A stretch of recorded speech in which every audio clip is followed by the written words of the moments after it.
Oi, pessoal, vamos lá para o comentário do simulado da educação infantil, né? Vou comentar com vocês uma questão de fundamentos, as demais serão comentadas pela professora Gleice, as questões de processo de ensinar e aprender, tá bom? Então, vamos começar lá, na verdade, a última questão é de fundamentos, que é a 28ª, e que é uma questão que a gente chama de assertiva, né? Negativa verdadeira, ou né, negativa ou afirmativa, na verdade, positiva ou negativa. Então, essa é uma perspectiva que vocês precisam ler com muita atenção as duas afirmativas e depois ver se elas estabelecem ou não uma relação, tá?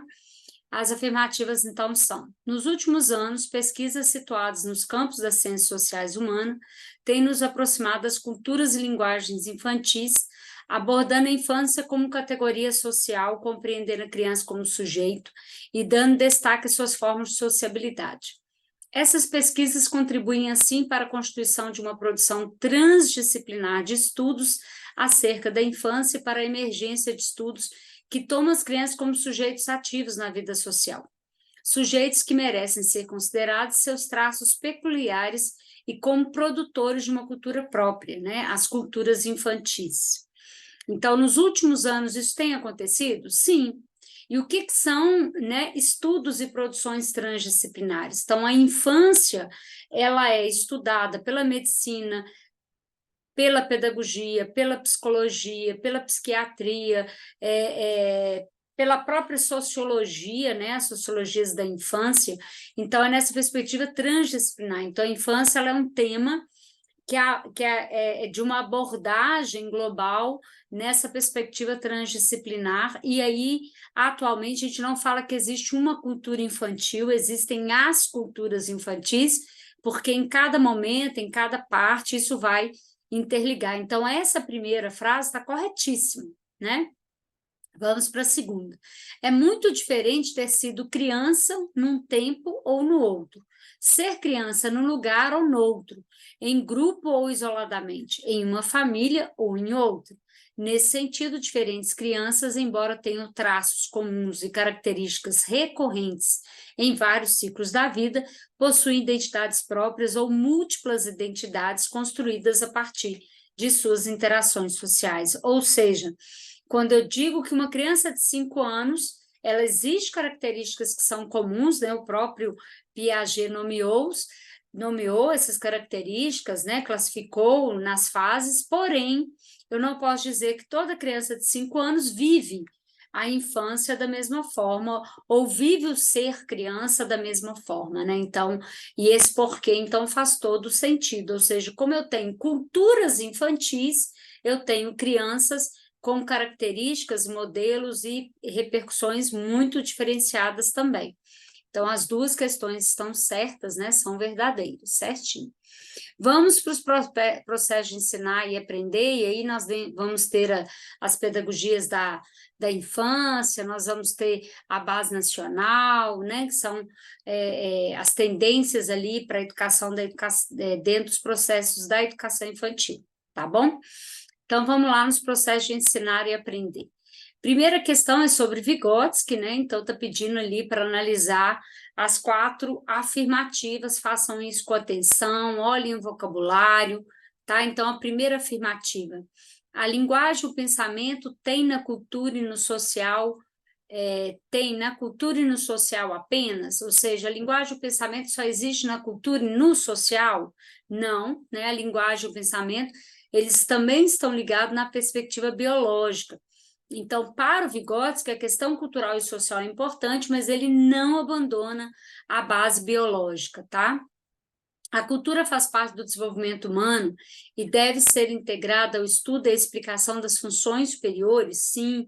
Então, lembrando que o Vygotsky tinha preocupação com aquilo que ele chamava de funções psicológicas elementares, que são aquelas intuitivas, mecânicas, né, que a gente aprende muito relacionadas aos nossos reflexos, aos nossos impulsos, aquele aprendizado mais corriqueiro, como comer, né, sentar, falar, mas também está ligado às funções superiores.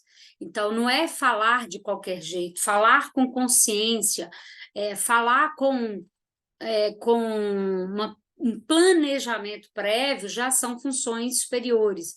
Agora, uma fala de uma criança que solta, por exemplo, barulhos, que não tem uma intenção comunicativa direta, ela é uma fala das funções elementares.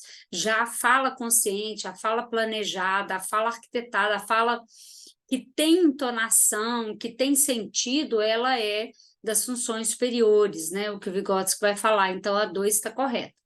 A aprendizagem humana é produto da interação passiva, de jeito nenhum, pelo contrário, da interação ativa do sujeito com o meio e do meio com o sujeito. Então, existe ali uma relação recíproca que a gente não pode esquecer. A linguagem humana possui 2 funções, o intercâmbio social e o pensamento generalizante. Então, para a gente lembrar, a nossa linguagem ela tem função de comunicação, de interação social. Então, como primeira, os bebês, por exemplo, eles vão ter muito mais esse intercâmbio social, né? E a partir do momento que a gente vai aprendendo vocabulário, vai aprendendo as artimanhas da língua, vai aprendendo a manipular melhor, né, a elaborar e manipular melhor as palavras e os contextos, a gente vai usando isso que o Vygotsky chama de pensamento generalizante, que é o quê? O que está no meu pensamento eu consigo transpor, expressar em palavras, em música, em poesia, em artes plásticas, em escultura. Então, o pensamento generalizante ele não é só ligado à linguagem oral, mas a qualquer tipo de expressão. Então, é linguagem na sua maior totalidade e é a clareza que o ser humano tem de aquilo que está na sua mente como um sonho, como uma fantasia, como um pensamento, eu conseguir transpor em forma de palavras ou qualquer outra expressão, tá? Então, realmente, a linguagem humana tem 2 funções, uma de intercâmbio social e a outra dessa capacidade de reflexão oral, de fala, né, de explicação, de expressão, tá bom? Então, é a 2 e a 4, pois a 1 e a 3 estão completamente erradas, né? A 30, então, tem a ver com a alfabetização, né? Então, ali está falando do processo de alfabetização no Brasil, a questão histórica, né? Que antes a gente usava cartilha, deixa de usar e passa a usar outras didáticas, outras formas, e um pensamento um pouco mais voltado para as práticas de letramento. Nesse sentido, vai colocar VOF de acordo com a relação entre a alfabetização e o letramento. É importante que o aluno aprenda a ler e escrever em atividades contextualizadas, óbvio. Todas as atividades devem ser contextualizadas, verdadeiro. Ensinar letras, sílabas e palavras a partir de textos cartilhados continua sendo a prática mais indicada? Não, nem no primeiro, nem na pré-escola, nenhum. Inclusive, a gente percebe um movimento dos livros didáticos de retirada daqueles textos cartilhados, né? Aqueles textos que a gente chama de pré-textos para ensinar a ler. E começa a aparecer nos livros didáticos, inclusive esses ligados aos métodos sintéticos, né? Ligado tanto aos métodos fônicos ou silábicos ou qualquer outro método tradicional, a presença de textos como parlenda, como poesia, como música, justamente trazendo essa ideia do contexto. Então, nem nos métodos tradicionais usam mais textos tradicionais, porque não combina mais com esse século XXI, então é falso. Alfabetizar e letrar são ações distintas? Sim. Logo, a aquisição da escrita alfabética não significa que o aluno esteja alfabetizado, está errado. Então, a aquisição da escrita alfabética, ele está alfabetizado, ele não está ortográfico. Então, para essa afirmativa ficar verdadeira, teria que tirar a palavra alfabetizado e colocar ortográfico. Então, quando a gente adquire a base alfabética, compreende como é que funciona o sistema, é um outro passo para um outro processo que a gente chama de pós-alfabetização, que envolve a ortografia, né, e a gramática também. Então, é falso. É direito da criança aprender a ler e escrever com autonomia, e diria mais, no tempo certo, naquele tempo definido lá para a nossa escolarização. É óbvio que está certo, né? Então, verdadeiro. Muito fácil essa questão. A 31, então, a gente vai falar da educação integral, né? É um documento tirado lá da própria diretriz de Belo Horizonte, dos parâmetros de Belo Horizonte, Então, quando a gente fala de educação integral, a gente está falando da plenitude do ser humano, então, do seu desenvolvimento integral, não necessariamente do tempo que ele tem que ficar mais na escola, mas está dizendo respeito principalmente do tempo maior de ação na escola, né? De plenitude. Então, além daquilo que a gente diz como habilidades conceituais e procedimentais, eu preciso também formar habilidades que são sociais, afetivas, né, colaborativas. Então, na educação integral, o currículo depende da intersetorialidade. E aí, o que é intersetorialidade? É a comunicação entre diferentes setores. Então, para ter educação integral, eu preciso da justiça, da assistência social, da saúde, né, principalmente da saúde, para identificação de transtornos. Então, eu preciso, sim, dessa integração. Mas poderia ser política municipal? Poderia ser gestão escolar? Não. Gestão escolar não, porque aqui eu estou falando de uma coisa mais abordada da cidade como um todo, né? Da cidade de Belo Horizonte como um todo. Então, gestão escolar está fora. Ambiência, ou seja, o ambiente da escola propriamente dito, o ambiente da cidade propriamente dito, nesse sentido mais amplo, até poderia ser, mas vamos caminhar aqui. Em primeiro lugar, porque ele se realiza em diversos equipamentos do território. Então, eu estou falando da cidade, tá? Então, quando eu falo de equipamento do território, eu estou falando da regional, das regionais, estou falando das cidades. Então, eu não posso pensar em território pequeno, eu não posso pensar na escola em sua gestão ali, no seu local ali de escola. Eu tenho que pensar nessa territorialidade maior. Tá? No sentido que os estudantes explorem, pesquisem diferentes assuntos de seu interesse, desenvolver projetos individuais e coletivos em espaços e com atores especializados nas respectivas temáticas, como centros culturais, biblioteca, museu, parques, né, e etc. ali. São então, as parcerias, né, ou as colaborações que podem permitir isso, não as comunidades em si. Então, a B está fora, a C já estava fora, a D também. Então, fica para nós aí a letra A, que são as parcerias entre as escolas e esses agentes educativos que não são escolares e que são importantes, que vão de forma coerente com o quê? Com o projeto político-pedagógico da escola, fazer parte desse tempo integral. Então, esse tempo integral, ao mesmo tempo que ele diz da cidade, ele diz também da escola. Então, a letra A, sem dúvida.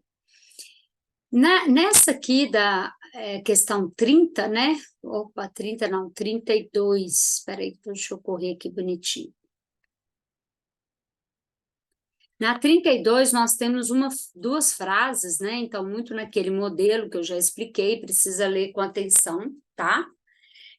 Então, vai estar fazendo uma questão geral sobre educação e a gente precisa compreender essa relação, tá? Leia as assertivas abaixo e assinale a alternativa correta.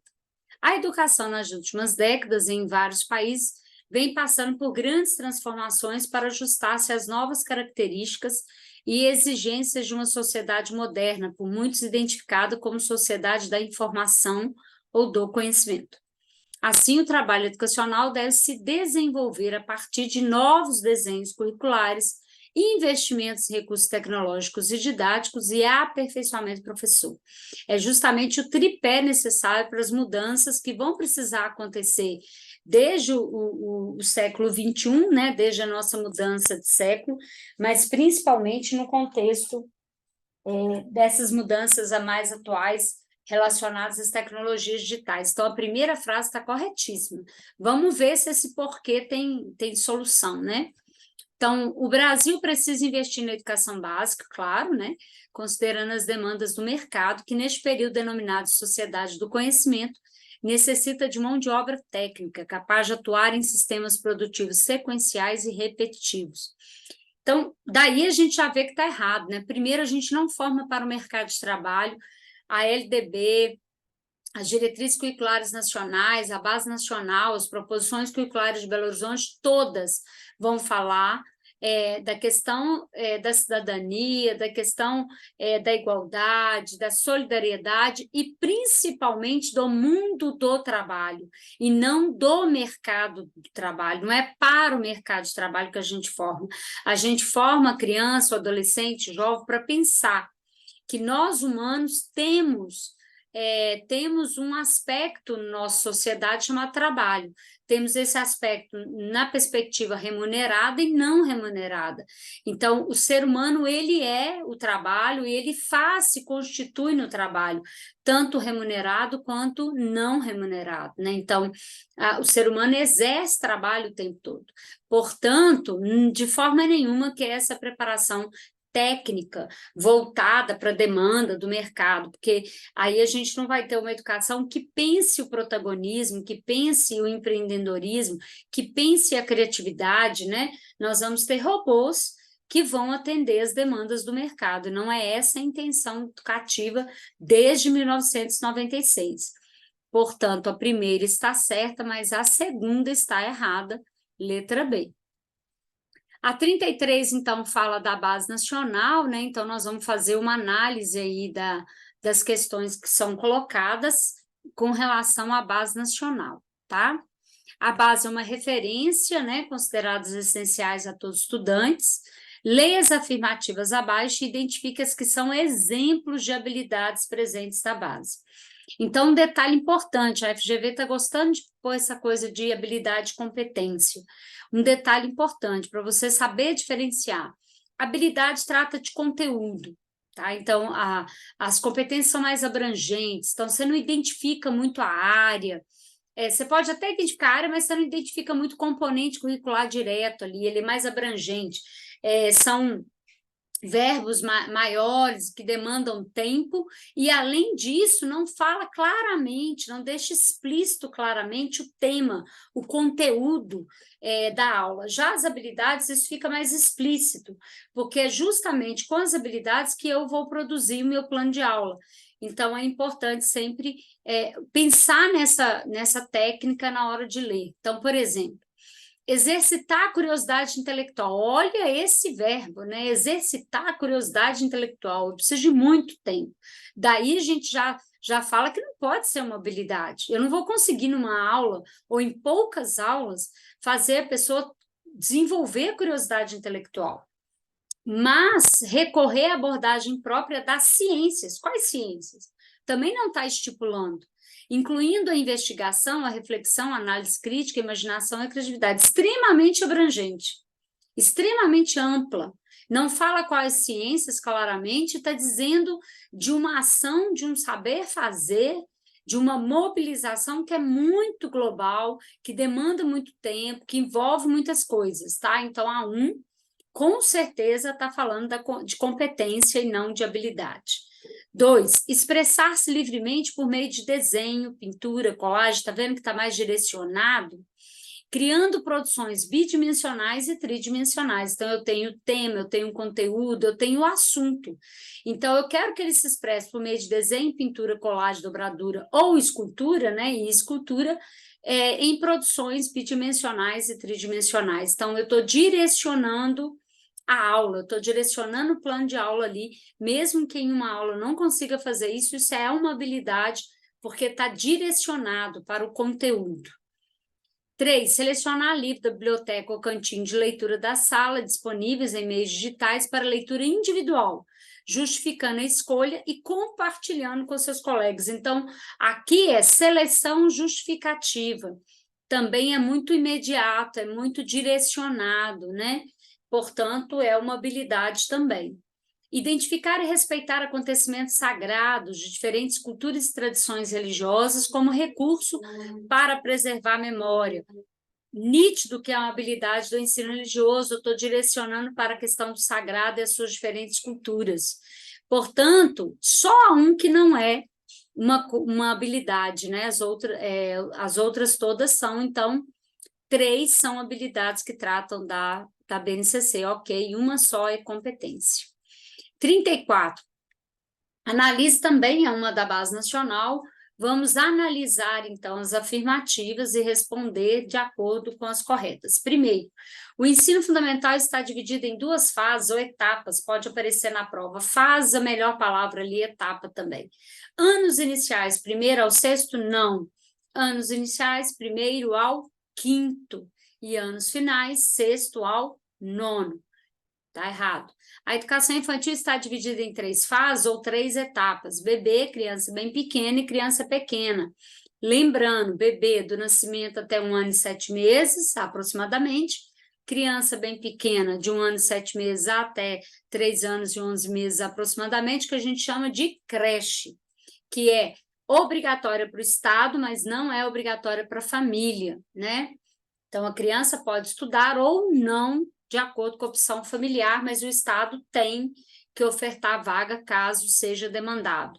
E criança pequena, que chamada de pré-escola, já é obrigatória para o Estado e para a família, sendo um direito para a criança, que vai dos 4 anos aos 5 anos e 11 meses, aproximadamente, lembrando que é sempre aproximadamente, tá?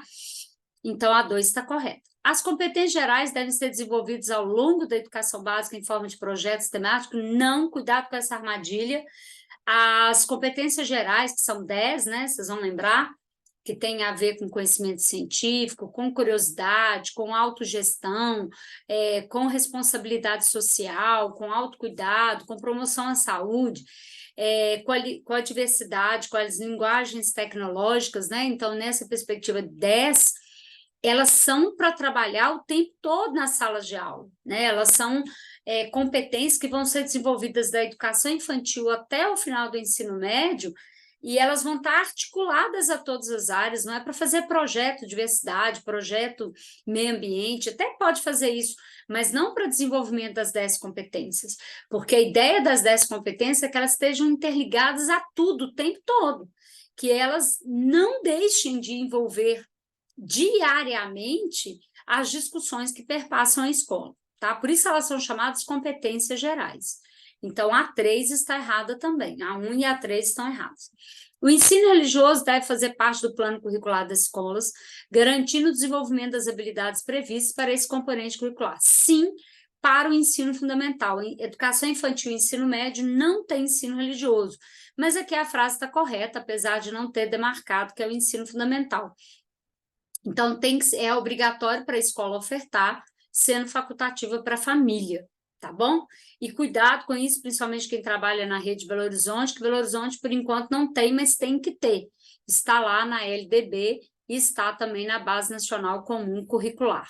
Portanto, a correta é apenas a 2 e a 4. 2 e 4, letra C, certíssimo aí, tá?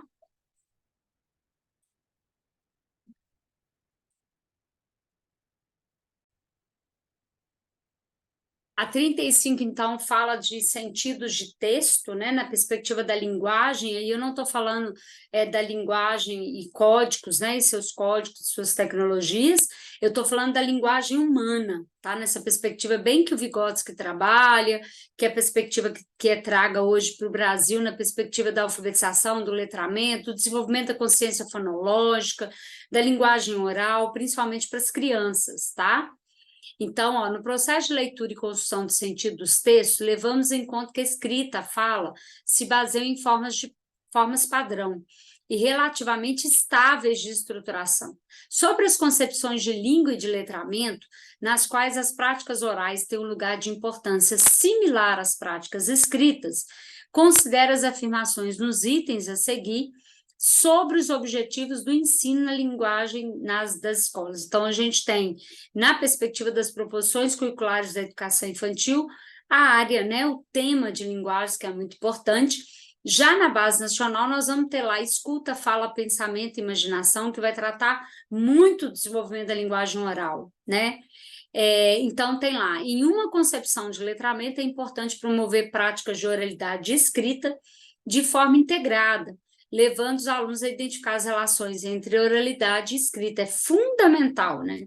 Importantíssimo, que ao contar uma história, mesmo que ela seja oral, eu mostre o equivalente escrito, que ao fazer uma lista de chamada, né, eu faça pela parte escrita, ao ler um cartão, eu vou apontando. Isso para a prática de letramento infantil, na perspectiva do desenvolvimento da oralidade, na percepção da diferença entre a linguagem oral e a linguagem escrita para a criança, é muito importante.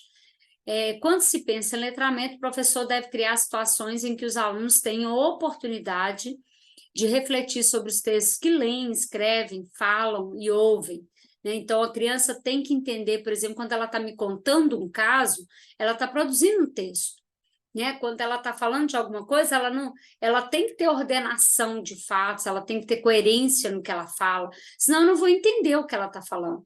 Então, ela também tem que vivenciar práticas de escrita, mesmo que ela ainda não saiba escrever né, formalmente falando, do padrão, mas ela, né, vamos brincar de fazer um teatro, vamos brincar de escrever uma frase, vamos escrever o nome do colega, escreva o que eu vou ditar. Então, isso são formas da criança experimentar a experiência da escrita, tá?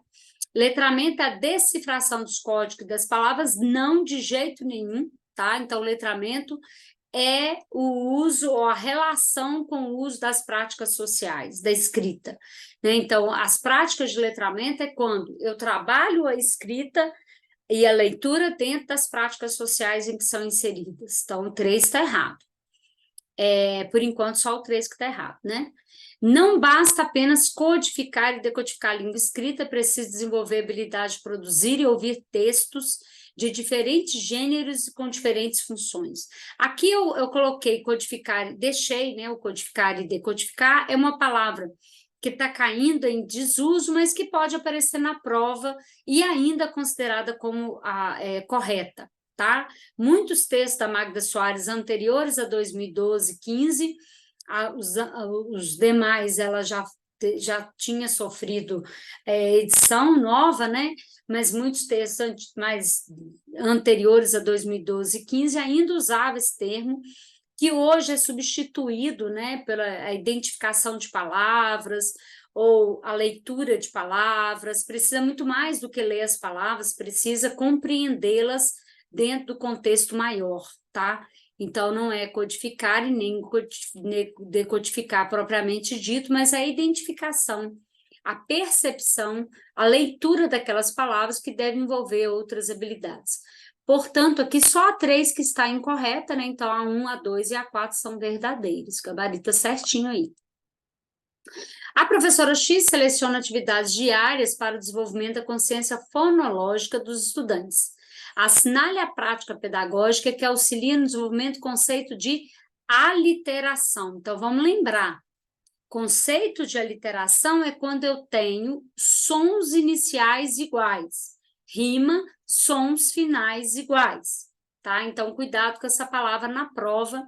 FGV gosta de trazer situações, problemas assim, para você analisar. Então, solicitou ao estudante que circulasse na letra da música Sopa, do grupo Palavra Cantada, as palavras que terminavam com o mesmo som. Se eu estou trabalhando com terminação igual, eu não estou trabalhando a aliteração, eu estou trabalhando rima. Então, a letra A não é.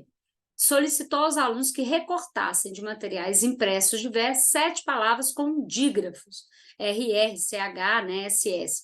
Então, isso não estou trabalhando nem a literação, nem, né, eu estou trabalhando com sons ali que são de 2 consoantes associativas, né, que são os dígrafos, então a minha preocupação não é com rima nem a literação. Solicitou aos alunos a escrita de uma lista de palavras que tinha o mesmo som final, rima e não a literação. Solicitou aos alunos que organizassem um baú de palavras colocando apenas palavras iniciadas com P. E aí, possivelmente, depois desse baú, ela vai trabalhar os sons, né? E as palavras que começavam com P, e ela poderia criar uma poesia, uma música lidando com isso, tá? Então, é a letra D que confere conceito de aliteração. Vygotsky fundamentou sua teoria no materialismo histórico e dialético e defendeu a perspectiva de que a aquisição de conhecimentos acontece por meio da interação do sujeito com o mundo e com os outros. Para o autor, a aprendizagem leva em consideração 2 níveis de desenvolvimento, o real que é aquilo que ele sabe fazer, né, sozinho, e o potencial, aquilo que ele pode aprender naquele momento. A distância entre eles é chamada o quê?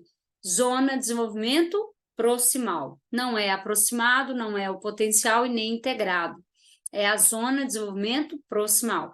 É aquilo que eu aproximo como professor, eu sou aquilo que aproxima, né? Que está próximo. Aquilo que você já sabe daquilo que você pode aprender. Então, a gente estabelece isso, que fica uma metáfora bonita da ponte, né? Então, o professor, o livro, o vídeo, o texto, ele auxilia na perspectiva dessa construção de pontes, né? De acordo com as proposições curriculares da prefeitura, o conceito de escola, inclusive, está embasado no princípio de. Então, lá nas proposições, igualdade de oportunidades educacionais e sociais, a que todos os alunos têm direito, por enquanto está certo, né? Integração progressiva dos portadores de necessidades especiais ao convívio social. Então, primeiro, não usa mais a palavra portadores de necessidades especiais e nem integração progressiva, a ideia é inclusão. A inclusão é diferente de integração. Integrar é a pessoa está aqui, ela está integrada, mas eu não envolvo ela, eu não faço uma atividade acessível, não faço uma prova acessível, eu não a coloco num grupo para trabalhar junto, porque eu não acredito que ela é capaz. Então, ela fica sempre à margem, isso é integração. Adequação à realidade social dos alunos com deficiência para torná-los economicamente funcionais. Assim até parece que está certo, né? Até parece que é isso mesmo, eu vou identificar as dificuldades dele e numa perspectiva de mercado de trabalho, que eu já falei que não pode ser trabalhada essa perspectiva, eu treino ele para o exercício profissional. E aí chamo isso de autonomia profissional, né? De jeito nenhum. Então, a escola tem que possibilitar muito mais do que tornar esse sujeito economicamente funcional, tem que fazer com que ele desenvolva todas as suas capacidades e melhore cada dia mais como qualquer outro, tá? Convivência com a diversidade como experiência fraterna e humanizadora para os outros alunos. Então, também existe essa perspectiva de que a educação inclusiva, ela é algo que eu tenho que tolerar, amar, né? E, acima de tudo, humanizar. Então, tá bom, ele está ali para socializar. Não pode ser só essa dimensão. A dimensão é reconhecer que todo sujeito, independente da sua dificuldade, independente do lugar que veio, independente de sua crença, do seu gênero, ele tem direito a aprender. Então, a aprendizagem é um direito importante, portanto, eu tenho que igualar as oportunidades. E igualar não é fazer igual, né? Igualar não é permitir que ele tenha o mesma atividade, mesma prova. Igualar é a igualdade de oportunidades. Se todos vão aprender a ler, ele também vai, mesmo que eu tenha que usar instrumentos próprios, formas diferenciadas de aplicação dessa leitura, tá? Então, a letra A, lá, sem dúvida nenhuma. De acordo com as proposições de Belo Horizonte, o currículo é sempre o resultado de uma seleção, né, de um universo mais amplo de conhecimento e saberes, seleciona-se aquela parte que vai constituir precisamente o currículo. Afinal, um currículo busca precisamente modificar as pessoas que vão seguir aquele currículo. Em relação ao currículo e à organização curricular, considerando o fragmento acima, assinale a alternativa correta. Então, o currículo é sempre, o Tomás Tadeu fala de documentos de identidade, né? É um documento da escola que identifica ali o que se espera daquele sujeito. É lógico que não é uma fórmula mágica que todo sujeito vai enquadrar, mas ali já tem ali os valores, a missão da escola, o que ela espera, como ela espera educar, né? Então, o como, que sujeito vai ser formado, o quando, o onde, então isso tudo o currículo vai trazer, tá? O currículo real, ou seja, aquele que acontece na sala de aula, no dia a dia ali da sala de aula, é aquele que se materializa dentro do espaço da sala de aula, com professores e alunos a cada dia. Isso é o que a gente chama de currículo real, tá? Ou pode aparecer na prova também currículo em ação, tá? Currículo prático, currículo em ação. As teorias críticas de currículo têm como destaque e ênfase os aspectos pedagógicos de ensino e aprendizagem.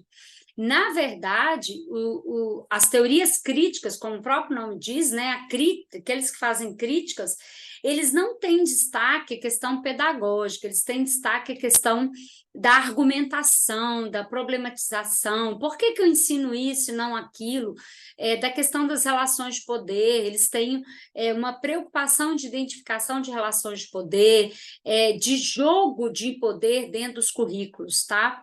Então, a letra B está incorreta, porque as teorias que se preocupam com os aspectos pedagógicos de ensino são aquelas que a gente chama de teorias tradicionais de currículo, tá? O currículo formal, né? O que é currículo formal? Que pode aparecer na prova também, currículo prescrito. O currículo formal é aquele que está escrito, aquele que determina o que deve ser ensinado, tá? Refere-se às influências que afetam a aprendizagem dos alunos e o trabalho dos professores, provenientes da experiência cultural de cada um.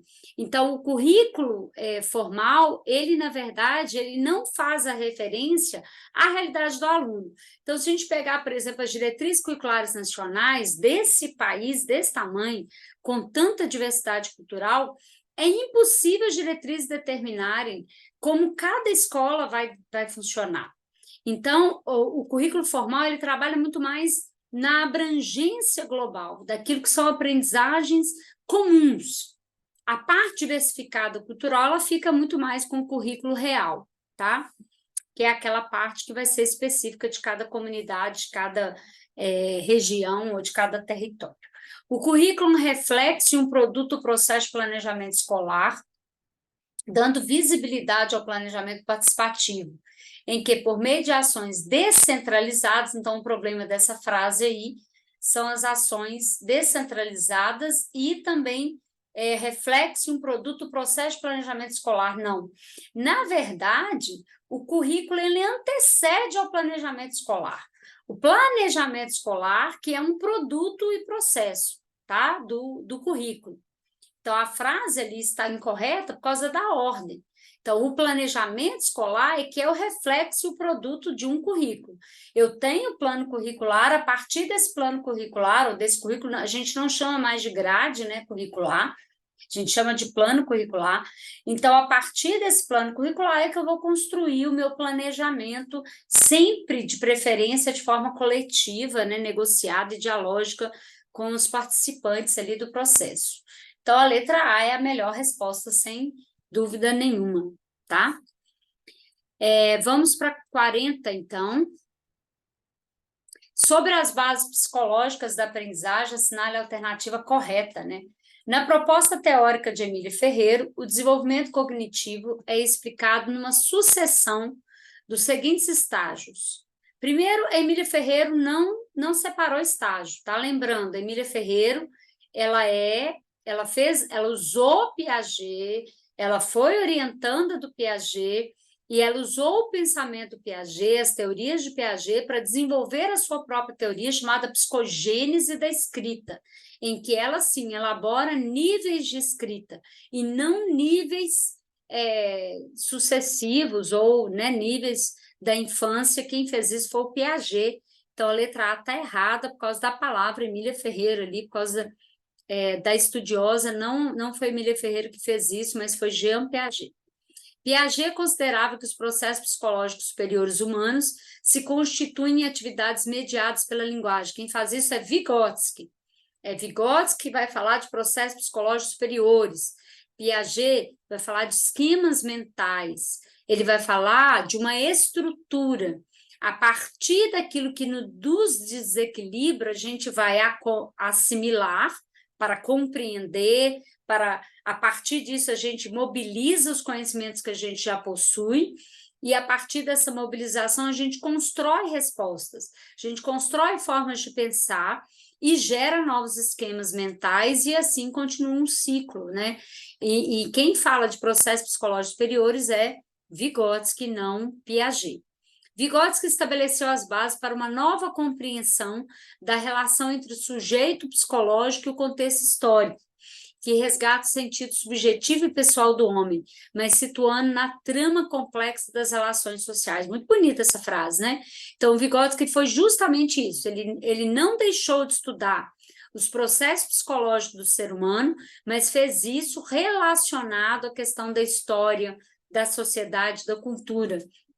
Então, ele vai dizer que o ser humano, ele é biológico, ele é genético, ele é, sim, mecanismos biológicos e químicos, né, mentais associados, porém, ele vai se constituir muito nessa interação social e cultural, nesse diálogo, né, nessa dialética, nesse conflito entre o biológico, o psicológico e o social que a gente vai se constituir aí na nossa formação do pensamento humano, e a linguagem como um grande instrumento de propulsão desse pensamento humano. Então, a letra C, o gabarito está certíssimo, né? Vamos ver a D, porque não é a D. Poderíamos apontar muitas outras contribuições da teoria construtivista, mas talvez o que nos interessa no momento é sabermos que não temos conhecimento total da nossa consciência, pois ela se encontra dividida em consciente, pré-consciente e inconsciente. Quem falou isso foi Freud, tá? Quem trabalha com consciência, com inconsciência, é a psicanálise. Então, não é nenhuma psicologia da aprendizagem, né? É uma psicologia do ser humano e não pertence, portanto, à teoria construtivista, mas sim à teoria da psicanálise, né? Porque Freud vai trabalhar com a ideia de consciência, pré-consciência e inconsciência, tá? Ele vai mostrar, por meio de seus estudos, que nós temos um inconsciente, às vezes, que nos faz agir, né? Então, a gente age, às vezes, sem pensar muito, mas age por impulso, que aí ele vai chamar de inconsciência, tá? Então, a letra C, com certeza. 41, então, é uma questão sobre brincadeiras, né? Então, vamos lá. O processo de aprendizagem e o desenvolvimento de habilidades se dá através do ato de brincar, não somente na infância, mas também na adolescência. O professor pode e deve estimular o processo lúdico em suas atividades para trabalhar o conteúdo de forma eficaz e prazerosa. Assinale a alternativa quanto ao desenvolvimento da aprendizagem lúdica na escola. Então, ele está falando da criança, mas também de qualquer outro aluno, né? As brincadeiras são importantes na escola, pois no intervalo das atividades consideradas intelectuais, elas fazem com que a criança exercite o corpo e não a mente, que teoricamente estaria cansada. Essa é uma questão que, se fosse lá nos anos 70, estaria correta. Aí, nos dias de hoje, não.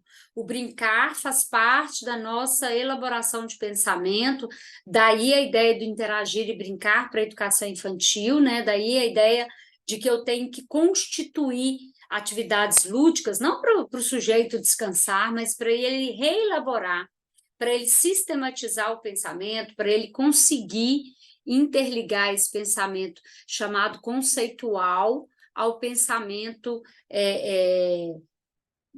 prévio, né, a criar estratégias, a mobilizar seus pensamentos. Então, a brincar e o interagir possibilita essa mobilização. Então, a letra A está errada. As brincadeiras são importantes para a nossa cultura, pois são passadas de pais para filhos, a perpetuação cultural e folclórica de geração em geração, porém distanciam-se da aprendizagem sistêmica. Então, assim, as brincadeiras são importantes para a nossa cultura, elas são passadas de geração em geração, isso está correto, mas elas não se diferenciam ou se distanciam da aprendizagem sistêmica. Inclusive, a brincadeira pode ser o pontapé para essa aprendizagem sistêmica.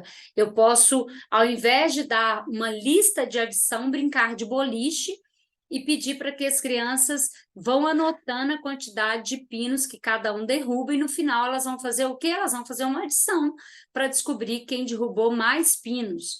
Então, eu não preciso dar uma atividade de adição em que ela vai só preencher o espaço, mas sim que ela vai criar esse mecanismo aí, tá?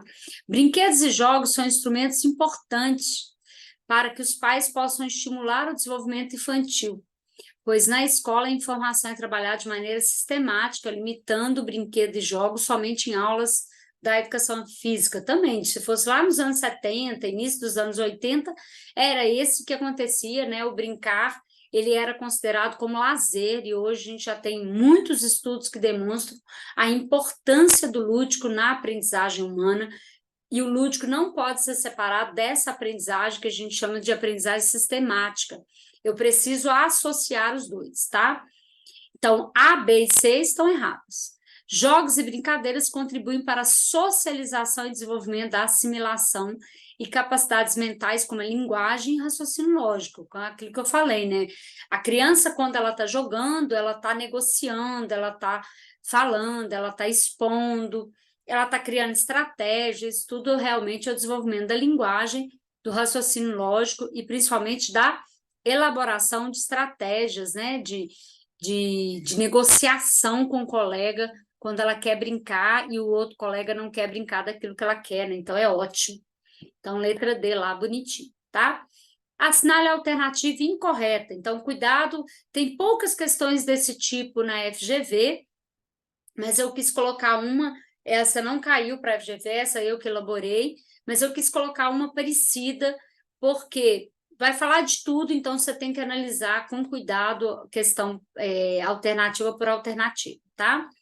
A primeira, a brincadeira é uma ação que ocorre no plano da imaginação. Isso implica que aquele que brinca tem o domínio da linguagem simbólica. Então, cuidado com isso, a brincadeira não é só da imaginação. No caso da criança, ela brinca o tempo todo, né? O Piaget fala das brincadeiras funcionais, aquela que ele pega o pezinho, pega o dedinho, mexe com o cabelo, mexe com a boca. Então, as brincadeiras, elas não são só ligadas à imaginação, né? Então, a linguagem simbólica, então, quando a gente pensar, por exemplo, na brincadeira de uma criança muito pequena como um bebê, ela vai trabalhar muito esses jogos chamados funcionais, que trabalham com o corpo, com barulhos, né? Ela vai descobrindo o próprio corpo a partir dessas brincadeiras corporais funcionais aí. Então, a nessa perspectiva, tá? Na verdade, tem que procurar a incorreta. Então, vamos ler a A com atenção, né? A brincadeira é uma ação que ocorre no plano da imaginação e isso implica que aquele que brinca tem o domínio da linguagem simbólica. Ah, não, então a letra A aí, ela vai estar certa porque ele está falando dessa linguagem simbólica, mas a brincadeira não é só do plano da imaginação. Aqui, o que torna essa alternativa correta e não incorreta é porque ele tem esse domínio da linguagem simbólica. Então, as brincadeiras, por exemplo, de casinha, vou brincar de casinha, vou brincar de motorista, é uma brincadeira simbólica. Eu não sou motorista de verdade, mas eu vou imaginar que a tampa da panela é meu volante, eu vou imaginar que aquela caixa é meu carro. Então, é uma brincadeira simbólica, portanto, sim, está no plano da imaginação. Mas o brincar não pertence ao plano da imaginação como um todo. Depende somente quando ela é ligada à linguagem simbólica, tá? B, tem que ler com atenção, né? Eu fui ler rápido. Para brincar, é preciso que as crianças tenham certa dependência de seus companheiros e dos papéis que irão assumir no interior de um determinado tema e enredo, cujos desenvolvimentos dependem unicamente da vontade de quem brinca. Então, essa última frase é problemática, né? Então, dependem unicamente da vontade de quem brinca. Então, para brincar é preciso que tenham certa dependência? Em alguns momentos, sim, mas não em todos, porque, inclusive, as crianças brincam sozinhas, né? Elas falam sozinhas. Então, a ideia do brincar nem sempre é um brincar coletivo. Eu tenho que respeitar as brincadeiras que são individuais também, tá?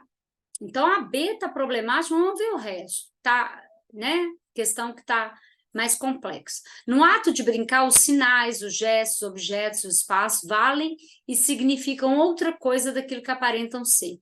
Ao brincar, as crianças recriam e repensam os acontecimentos que lhes deram origem, sabendo que estão brincando. Essa é a mais certa de todas, né? É exatamente isso que as crianças fazem, elas recriam a realidade. A brincadeira favorece a autoestima das crianças, auxiliando-as a superar progressivamente suas aquisições de forma criativa. Isso é interessante que o Vygotsky vai falar disso, né? O brincar para a criança, como ele elabora um pensamento de uma coisa que ele não dá conta de fazer socialmente. Por exemplo, eu vou brincar de dirigir, mas eu ainda não estou apto para dirigir de forma real na sociedade. Mas eu, ao imitar, eu vou criando autonomia. Essa autonomia me dá a sensação de que eu sou capaz de fazer, né? Aí mora o perigo, que ela acha que ela é capaz de voar pela janela, né? Ela é capaz de cozinhar sozinha. Mas isso é muito importante para o desenvolvimento dela, principalmente o desenvolvimento da autonomia, porque isso faz com que ela acredite que ela é capaz de fazer. Então, atos de brincar que imitam são importantes para o desenvolvimento da autonomia. Então, a letra B, apesar de estar um pouco mais confusa, de fato é incorreta, né? A letra A também dá uma impressão de que está errada ali, mas esse plano da imaginação ligado à linguagem simbólica está correto, tá? E brincar, nem sempre a criança precisa do outro. Ela pode brincar sozinha, como de fato ela brinca sozinha, tá? A 43, a partir da 43, então, a professora Alice, que comentou com vocês, quero desejar uma excelente prova para vocês, muita tranquilidade, façam a leitura do enunciado com cuidado, foi um prazer enorme estar com vocês nesse momento, e eu espero que a gente se encontre, desejo todo o sucesso do mundo para vocês, um grande beijo, e a gente se vê por aí.